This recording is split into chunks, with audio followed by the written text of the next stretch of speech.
নমস্কার বন্ধুরা, তুমি কি ক্রিকেটার হতে চাও? তো তাহলে তুমি সেই স্বপ্নটাকে বালিচাপা দিয়ে দাও। আমরা কিন্তু আমাদের আশেপাশে আজকাল দেখতে পাচ্ছি কিছু ক্রিকেট শেখানোর ইনস্টিটিউশন তৈরি হয়েছে। আগে কিন্তু এটা ছিল না। যেহেতু এই আইপিএলটা এত জনপ্রিয়, এছাড়াও আমরা কিন্তু ক্রিকেটের প্রতি সবাই শখ, মানে প্রচণ্ড, মানে আমি ফুটবলের পরে যদি কোনো খেলা হয় আমরা পছন্দ করি, সেটা হলো ক্রিকেট। আর এই সুযোগটাকে কাজে লাগিয়ে আমি দেখতে পাচ্ছি আমাদের আশেপাশে বেশ কিছু ইনস্টিটিউশন তৈরি হয়েছে।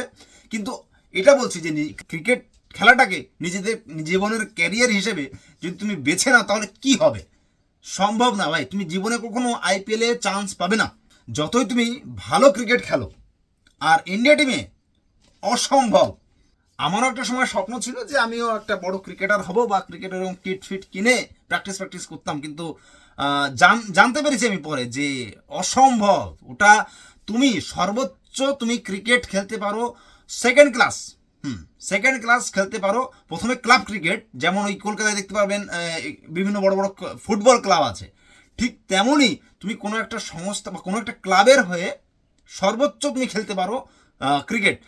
তার থেকে আরও ভালো খেললে হয়তো সেকেন্ড ক্লাসটা খেলতে পারো, ফার্স্ট ক্লাস ক্রিকেট জীবনে খেলতে পারবে না। এবার ক্রিকেট খেলায় তুমি নিজেকে কি করে আস্তে আস্তে উপর লেভেলে নিয়ে যাবে, কেমন? যেমন ওই যে বললাম যে আন্ডার 14 হয়, আন্ডার 16 হয়, আন্ডার 19 হয়, এই ধরনের তো লেভেল থাকে। তো তোমাকে শুরুটা করতে হবে 9-10 বছর বয়স থেকেই। এই ক্রিকেট খেলাটা প্রচণ্ড দামি খেলা, আর তোমার বাবার পকেটে প্রচুর পয়সা থাকা দরকার, আর তোমার কাছে প্রচুর সময় থাকা দরকার।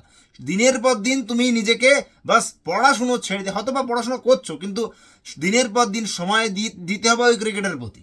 তারপর ধর তুমি যে ক্রিকেট একাডেমিতে ক্রিকেট শিখলে, তাদের দুটো একাডেমির মধ্যে ক্রিকেট ম্যাচ হবে, সেখানে যদি তুমি ভালো পারফরমেন্স করো, আরও একটা বড় একাডেমি আছে, সেখানে তুমি চান্স পাবে, সেখানে তোমাকে ট্রায়াল নেবে, সেখান থেকে আরও বড় কোনো একটা একাডেমিতে তুমি চান্স পাবে। এই তো হলো পয়সা দিয়ে একাডেমিতে শেখার ব্যাপার। এবার বড় ক্লাবগুলোতে কি করে খেলবে? প্রতি ওই যে একাডেমি আছে, ওই একাডেমিতে প্রতি বছর যে ম্যাচ হবে, সেই ম্যাচে তোমার রান এবং উইকেট সংখ্যা দেখবে। তারপর তোমাকে কোনো একটা ক্লাব হয়তো কিনতে পারে যে হ্যাঁ, বছরে তোকে এত টাকা দেবো এবং তোকে এই কতগুলো ম্যাচ তোকে খেলতে হবে। আর তোমার পারফরমেন্স সবসময় ভালো থাকবে এটা সম্ভব নয়, কারণ যে কোনো মুহূর্তে তুমি ইনজুয়ার্ড হতে পারো।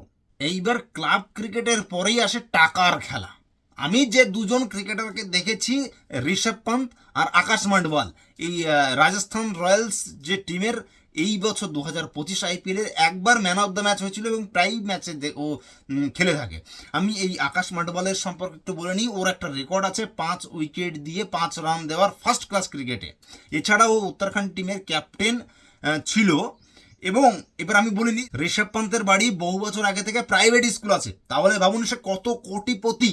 সে কোটিপতি, তাই সে ইন্ডিয়া টিমে বা ওই জায়গায় পৌঁছাতে পেরেছে। আমি বলছি না যে শুধু কোটিপতি হলে হবে, পারফরমেন্সও লাগবে, এবং তুমি ইনজিওর্ড হবে না। পারফরমেন্স প্রতিটা জায়গায় ভালো করতে হবে এবং প্রতিটা জায়গায় তুমি টাকা দিতে হবে তোমাকে। আর নেক্সট যদি বলি আকাশ মান্ডওয়াল, এ 48 লাখ টাকা দিয়ে তারপর সে আইপিএলে চান্স পেয়েছে। সে 48 লাখ টাকা দিয়ে আইপিএল খেলাতে চান্স পেয়েছে এবং কত পাচ্ছে? 5 কোটি টাকা দিয়ে তাকে কিনেছে। আসলে 5 কোটি টাকা সে পায় না। এমনটা হতে পারে যে তুমি একটা ম্যাচ খেললে বা পারফরমেন্স ভালো হলো না, পরের ম্যাচে তুমি বাদ, তোমার টাকা গেল। এইভাবে রিস্ক নিয়ে নিয়ে তোমাকে সেকেন্ড ক্লাস খেলতে হবে, সেকেন্ড ক্লাস থেকে ফার্স্ট ক্লাস খেলতে হবে, তারপর তোমাকে রঞ্জিত ট্রফি খেলতে হবে, তারপর তোমাকে আইপিএল খেলতে হবে, তারপর তোমাকে ইন্ডিয়া টিমে খেলতে হবে। এইভাবে প্রতিটা সময় তুমি ভালো পারফরমেন্স করবে এমন কোনো গ্যারান্টি নেই। টাকা দিলে চান্স পেলে ভালো পারফরমেন্স করতে বলে না বাইরে। এই যে রিস্কটা, এই খেলার কোনো ভবিষ্যৎ আছে? আমি জানি তুমি তোমার আশেপাশে প্রচুর ছেলেকে ক্রিকেট কোচিং করতে দেখেছো, দেখবে তারা সর্বোচ্চ কোনো ক্লাবের হয়ে খেলেছে, কিংবা খুব বেশি হলে সেকেন্ড ক্লাস ক্রিকেটটা খেলেছে, কিন্তু ওই টাকা আর সময়ের বরবাদি। এবার যদি বলা হয় কলকাতার প্লেয়ার সৌরভ গাঙ্গুলি, সে কি করে চান্স পেল? সে ভালো পারফরমেন্স করেছিল, কিন্তু তুমি কি জানো যে সৌরভ গাঙ্গুলির বাবা কত বড়, মানে কত কোটিপতি, কত পয়সার মালিক ছিল? তারপর আরও একটা জিনিস, যে ক্রিকেট খেলার মধ্যে পলিটিক্স। যেমন তুমি ভালো পারফরমেন্স করলে, টাকা দিলে, তারপরও তোমাকে বাদ দেবে।